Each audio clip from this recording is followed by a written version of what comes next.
The next class of organic molecules are known as the lipids. Now, one key feature of lipids compared to the other organic molecules is that lipids are typically nonpolar molecules. So remember what nonpolar means. Nonpolar is when the covalent bonds are formed by equal sharing of electrons. What that does is forms a molecule that does not have any of the partial charges within it. Now, you've probably heard of the words hydrophobic and hydrophilic. Hydrophobic means you are scared of water or you do not like to be in water. That's what most lipids are. They are hydrophobic. Carbohydrates, protein, nucleic acids are typically hydrophilic. They like to be in water. They will dissolve in water. And that is because water is polar and they are polar. So if you have polar and polar molecules, they dissolve in one another. They are hydrophilic. If you have a nonpolar molecule, it is hydrophobic. So let's first look at the fatty acids and triglycerides. These are types of lipids. A triglyceride, the word, if you break apart, tri means three, glyceride refers to this glycerol backbone. So triglyceride always has this 3-carbon glycerol. Then attached to that 3-carbon glycerol, there can be 3 fatty acids. Fatty acids typically look like these guys over here. They are often called hydrocarbon chains. So it's a long kind of chain of carbons with a lot of hydrogens covalently bonded to those carbons. And fatty acids all have different names. This one happens to be palmitic acid. This one here is oleic acid. They have different numbers of carbons. So some of them are very long, some of them are short. In fact, you might hear short chain fatty acids or long chain fatty acids. Some of them are what we call saturated. Others are called unsaturated. Now let's talk a little bit about what that means. A saturated fatty acid is saturated with hydrogens. That means that it's completely full of all possible hydrogens that can bond to the carbons. And that's what this one shows. If you are unsaturated, you don't have all the hydrogens possible. So if you look closely, right here, we are missing a hydrogen off of this carbon, we're missing a hydrogen off of that carbon, and in its place, we have a double covalent bond. That's an example of an unsaturated fatty acid. There could be more hydrogens, but we would have to remove that double bond. In the world of nutrition, you hear about saturated fat being really bad, unsaturated fat being better for you. And what happens is these saturated fats will pack really tight together and they can clog arteries. Whereas if you have unsaturated fat, they don't like to clump together as much. And if you think of plants versus animals, plants have a lot of saturated or unsaturated fat, whereas animals have a lot of saturated fat. Animals tend to have saturated fat that will solidify at room temperature, like bacon grease will form a solid, whereas plants have oil. So if you look at your olive oil at room temperature, it's liquid. And that's because the more unsaturated fats you have, the more likely you will be at a liquid at room temperature. So now we take these fatty acids, and to make a triglyceride, you attach 3 fatty acids to the glycerol backbone, and you have a triglyceride. If you only had 2 fatty acids, you would be called a diglyceride. This guy right here is a monoglyceride. There's only 1 fatty acid attached to the glycerol. So triglycerides can be a lot different from one another based on the fact that you have all these different types of fatty acids in different combinations attached to the glycerol backbone. So those are fatty acids and triglycerides.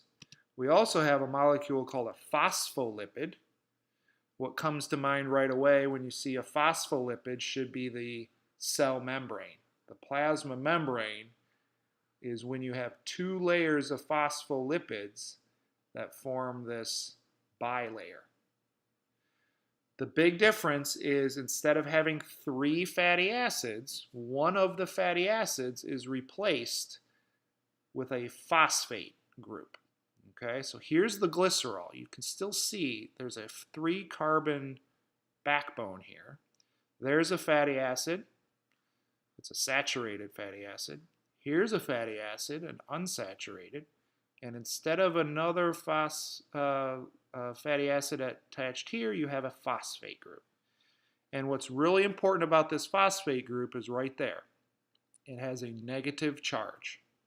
What that does is it makes this area of the molecule polar, whereas the fatty acids are nonpolar.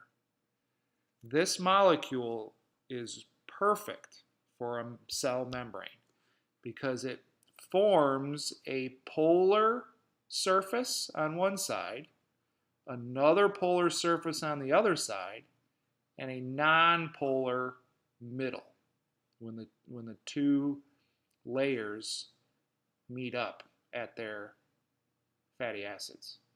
So phospholipids are great at making membranes. A molecule, so this is a strange looking molecule in that you've got polar and nonpolar portions. When you have polar and nonpolar regions of a molecule, we can't call it hydrophobic, we can't call it hydrophilic, we call it amphipathic. So an amphipathic molecule is part polar, part nonpolar. Amphipathic. So it's kind of the third type of molecule if you're looking at polarity. You've got hydrophilic polar molecules, you've got hydrophobic nonpolar molecules, and in the middle you've got this hybrid. It's part polar, part nonpolar, or amphipathic. The third category under the heading of lipids are your steroids. Now, typically we hear the word steroid and we think, oh my gosh, abusing testosterone, athletics, anabolic steroid abuse. But a steroid is a chemical classification. It's based on these 4 rings that a steroid has. So if you have this 4-ring structure to you, you're classified as a steroid lipid. They happen to all be derived from a molecule called cholesterol. And then quite often we hear the word cholesterol and we think bad things because high cholesterol and dietary cholesterol is bad. But we need cholesterol. Humans need cholesterol. We need it for 2 major reasons. One, it's in our cell membranes, which we'll talk more about in the next topic when we learn about cells. It's also used as what we call a precursor. We can change cholesterol a bit, modify it, and we can make estrogen or estradiol in females. We can make testosterone in males. We can make cortisol in males and females. And these 3, estrogen or estradiol, testosterone, and cortisol, are all steroid hormones. So when we get to hormones in AMP2, we'll revisit the fact that these hormones all have a similar chemistry. They are steroids. They are nonpolar, hydrophobic hormones, all derived from cholesterol. The next video, or I'm sorry, not the next video. Here we have a summary table just reminding us about lipids. These summary tables are really good at focusing you on the most important information. But different types of lipids include fatty acids. So again, those are the hydrocarbons that are found in triglycerides, where there's 3 of them. Phospholipids have 2 of them. We can use them for energy, so we can take these fatty acids off of the triglyceride and use them for energy. Triglycerides then, your fats and oils. Fats typically are solid at room temperature, oils are liquid. We use them for protection, insulation, and energy storage. Phospholipids, the major component of cell membranes, phospholipid bilayer. And then finally the steroids. And we didn't talk about all of these, but notice cholesterol is a steroid. It's found in cell membranes. It's a precursor. Bile salts and vitamin D. There's some hormones produced by the adrenal gland. Cortisol is an example. And then the sex hormones, estrogen and testosterone, are steroid hormones. So very good summary table. The next lecture, we're going to move on to protein and nucleic acids.